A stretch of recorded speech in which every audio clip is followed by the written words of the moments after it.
welcome to Her Voice. My name is Jules Dunham Howie, and I am the host for this show. And I'm excited today because I am joined by Delegate Stephanie Smith from the 45th District in Baltimore.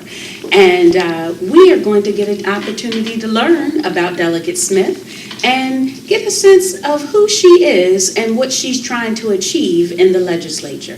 So first thing, thank you so much for being here, Delegate. You are most welcome. Tell us a little bit about yourself. I really like people to walk through their resume because I mess it up. So tell us a little bit about you. Well, by day, I actually work as an assistant director in the Department of Planning in Baltimore City. But before I arrived in a planning role, I actually thought I'd be working in politics, and I did a bit of that. I graduated from Hampton University with a degree in political science, and then afterwards, I did AmeriCorps. I know some people might be familiar with VISTA, which John F. Kennedy started, Volunteers in Service to America. I was a VISTA, and then after that, I earned a graduate degree in urban planning policy and urban affairs and public policy at University of Delaware. And after that, I was like, not enough education. Let's go to Howard University School of Law. And I earned my JD, and I'm barred here in the state of Maryland. So I've always been interested in the intersection between policy, law, community, and particularly my policy emphasis was focused on affordable housing and the environment. And so it's just a natural fit for you to have run to become a delegate. Yes. Because it sounds as if your whole career now, you set yourself up to really come into this career. And working at the Department of Planning, it all ties together so nicely. Thank you so much. I think so too. Yeah, and so, were you always interested in politics? I was always interested in politics. It's funny, I watched Eyes on the Prize as a little girl, all about the civil rights movement and black people securing the right to vote. And that's when I first wanted to be a lawyer, because I said lawyers help people. Right. And then after that, I started to realize, that was all about gaining access to the ballot, but we can also be on the ballot. That's true. So that was kind of the next step. But before I got to the point of running, I worked for members of Congress. I've worked for the elected official, but this is now coming from behind the scenes to the foreground. And I think that all those different experiences prepared me for this moment. So what made you want to actually jump in and say, okay, it's time for me to, like you said, go from the background to the foreground and actually put myself out here for public service? One, I'm slightly embarrassed to admit that I had to be asked to run. Many times women have to be asked to run, and men self-select. Because the data shows that men run to fulfill their dream of being an elected official, and women run to change things that upset them about what's happening in their community or society. Yes. So for me, I felt like it was really important to have people representing me that had children in public schools, that were navigating a certain set of life experiences that we didn't have representing us before. Right. So if I didn't see that person emerging, I should be that person.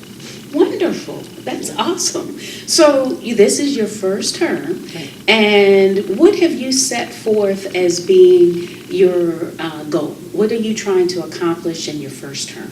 Well, first, I want to know what I'm doing. I think that's really important. So this first year is about setting that foundation of understanding procedures, the customs, the personalities, right? There are a lot of people that might be new to me, but they're not new to one another. And I need to understand those dynamics. But even while learning, seeing what I can do that's reasonable and would be impactful to the people of not only my district, but Baltimore City in general.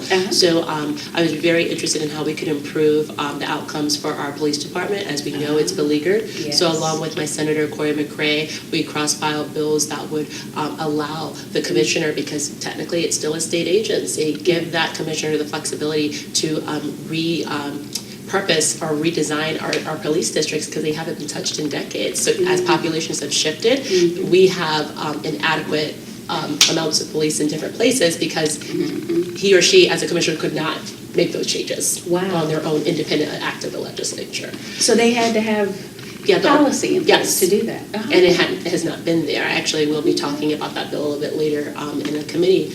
I also sit on the education subcommittee for Ways and Means, and that was really important to me to be on that committee. There are only 2 people from Baltimore City on the entire Ways and Means committee. And it was really important for me to be on education because with Kerwin, which is the commission that is looking at how we can transform Maryland's education to really be meaningful and top light for all of our residents, not Yes. just for people in the most affluent quarters of our state.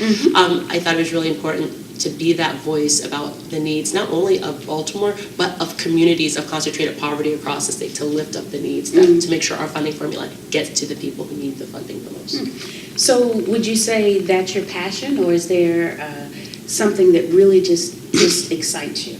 It's funny, I would definitely say it's a passion. I'm a proud product of public education, as is my husband. And when we knocked on over 10,000 doors, we would hear people say, I love my neighbors, I love my house, but I'm moving to X, Y, and Z because of the schools. So I know that it's a big part of not only a growth strategy for our city, it's a big part of our retention strategy of families that really want to be in Baltimore. So I feel like we have a constitutional mandate through our state to give every young person adequate funded public education. So we need to make sure that the state does that so that we can retain and attract the people we need to grow as a city. And so what change are you seeking to make? And what do you want at the end of your tenure, however long that goes? What do you want people to look back and say that you were able to accomplish? What's funny, I always tell people it's not really about me. It's about a vision of where would I like to see my community 5, 10, 15 years in the future. Because one thing I know is I could personally ascend in this system and that mean nothing to the people I represent. Well, So there's a difference between personal ascension and the community rising. That's true. Too. That's So true. to me, that's what I want my legacy to be, is that there are things that were struggles or that were inefficient or were not working for people that they now feel are working because of policies that I was able to work in collaboration with my colleagues here to make happen. Because I can't do anything alone. This is a legislative body, so I have to do it with other people. Well, that goes right to my next question, which is, can bipartisan partnerships work? It's interesting because Democrats have a supermajority in the House of Delegates and in the overall General Assembly. I think that in many ways, we don't acknowledge the wide variance in ideologies within the Democratic caucus of this state, because you have people who maybe in another state could almost appear like a Republican because of their fiscal conservatism or maybe their social, views. So to me, it's really about, can you work with people that you don't always share the same maybe worldview with, but there's some nuggets of commonality that you can push forth, something that will help communities and help your neighbors. There's always something you have in common with somebody else, and you just have to figure out what that is. Oh, excellent, excellent. So what do you think are a couple of the biggest opportunities for Baltimore City in the next 5 years? I hate to beat a dead horse, but I think fully realizing the promise of the Crowan Commission public education funding, it's a transformational opportunity for our city to get some things right, because Maryland likes to boast about how great their public schools are in the aggregate as a state. But in places like Baltimore City and parts of Prince George's County, they've never felt a part of that #1 in the nation designation. And it's time for that to happen, because Black children are more likely to be attending underfunded schools, physically dilapidated schools. All of these things impact the ability for future generations of Black Marylanders to be able to compete. Yeah, you're exactly right. You're exactly right. So we're going to take a quick break, and then we will be right back. Stay with us.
Welcome back. You're watching Her Voice, and I am happy to be here with Delegate Stephanie Smith from the 45th District in Baltimore. So now, Stephanie, we've been having a good conversation, but I want to get to know a little bit more about you and what are some of the things that you've done that actually are fueling and tooling you for this new position. So tell me, what's the most innovative idea that you've ever had?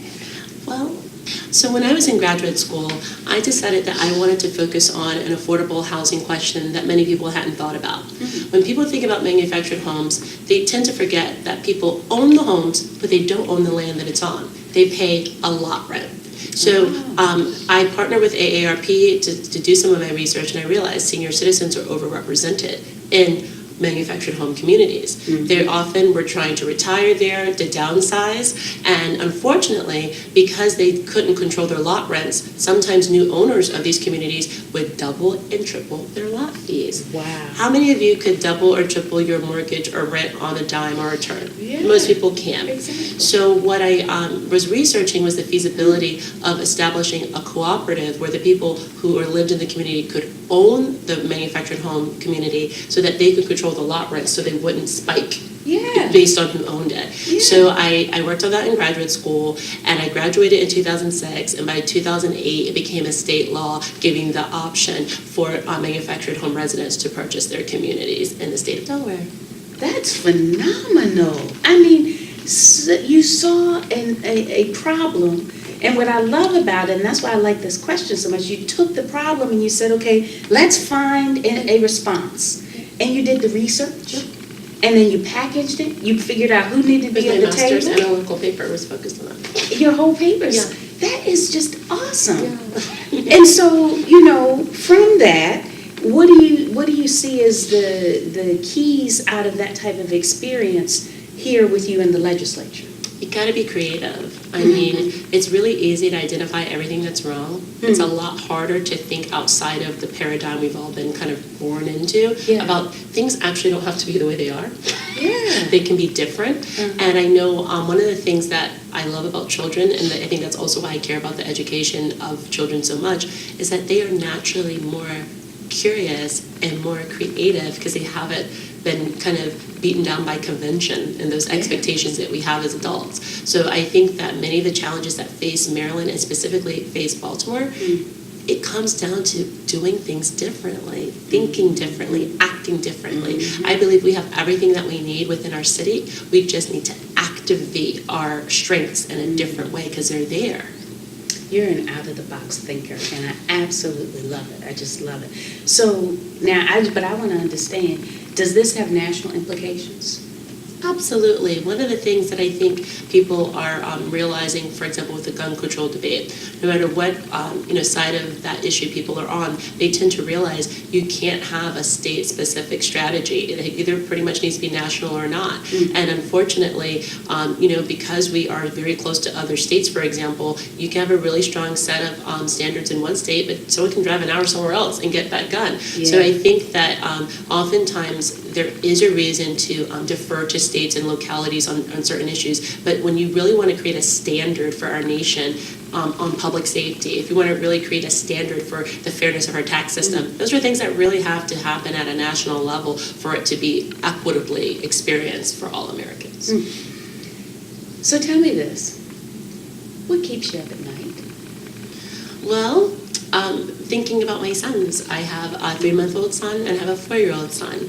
They are living in a world that they don't even know how dangerous that world is. They don't know who their president is. They don't really get what the crime rate is in Baltimore. Like, these are all things they're absolutely oblivious to. Yeah. And I'm always bracing for that moment where the full reality of how serious this world is will be revealed to them, and how I will help them navigate that. That's enough to keep you up at night. It's enough to keep you up at night. So now, I'm certain that you've heard that 2019 is the year of the woman in political office. In the 116th Congress, we have more women than we've ever had before being representatives. So what impact will we women have? Well, this is the thing. Women, I think, are very close to the issues in ways that sometimes even men who champion certain issues, it could be a bit abstract. Women make many of the key decisions on what's purchased in a home, for example, in a household, what we're buying, what we're investing in, what type of car the family's driving. These are the daily decisions women are making in their households and in their neighborhoods every day. But I think that when you take that kitchen table expertise and you bring it into the policy arena, you're not going to just get kind of these theoreticals. You're going to get someone that's lived this experience of raising children, going to work, being underpaid, not being paid the same wage as a man doing the same job, knowing what it feels like to not get the vote of confidence or the support necessary to succeed academically in STEM or things like that. That whole set of perspectives, and when you add the additional layer of having women of color who are at the intersections of all types of forms of social and economic oppression, that is going to fundamentally change the whole perspective. Questions will be asked that haven't been asked before. There are going to be suggestions and perspectives and amendments that maybe wouldn't have even been thought of because of the lived experience of these women. So I'm excited about it, but I think that we're still far away from parity as women and as people of color in our elected bodies, but we are making progress, and I'm encouraged by that. Awesome. One last question. Who is your personal hero? My mom is my personal hero. I know that's passe to people, but I come from a long line of very strong women. So in my mom is my grandmother and my great-grandmother and my great-great-grandmother.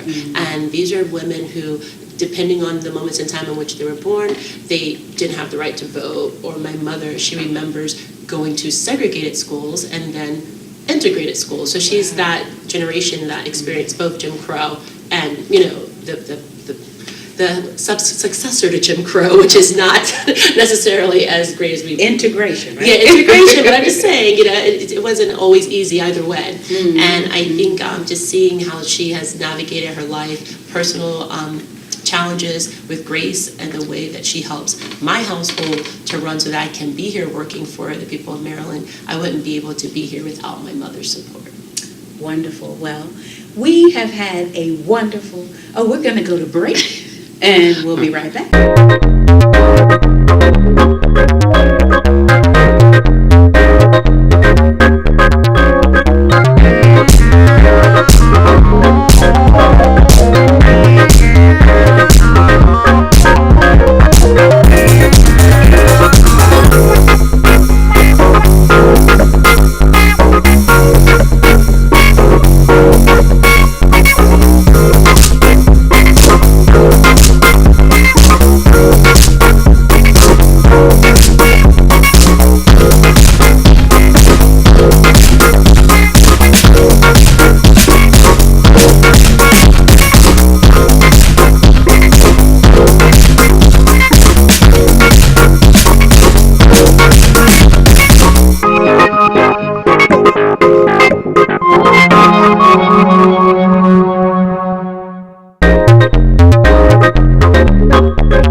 And today we have been talking with Delegate Stephanie Smith from the 45th District in Baltimore. And so, Delegate Smith, we're getting ready to wrap this conversation, but before we do, I really want to give you an opportunity to share with us if anything else that you feel is vitally important about the path that you're now on in the legislature and what you're trying to achieve. I would want anyone in Baltimore City, 45th and beyond, to know you are beautiful, Baltimore. You are worthy. You're worthy of quality. You're worthy of efficiency. You're worthy of creativity, and you're worthy of expecting responsiveness from your leadership. So it won't always look at it when you're driving on a road with potholes. It won't always look like it when you send your kid into a school building that was built over 45 years ago. It won't always look like you're all those things. But I assure you that we need to have a leadership and a delivery system to you at Baltimore that matches what you already are. Beautiful, worthy. That's phenomenal. And you know, I feel as though in Baltimore, part of the challenge is becoming a tale of two cities, right?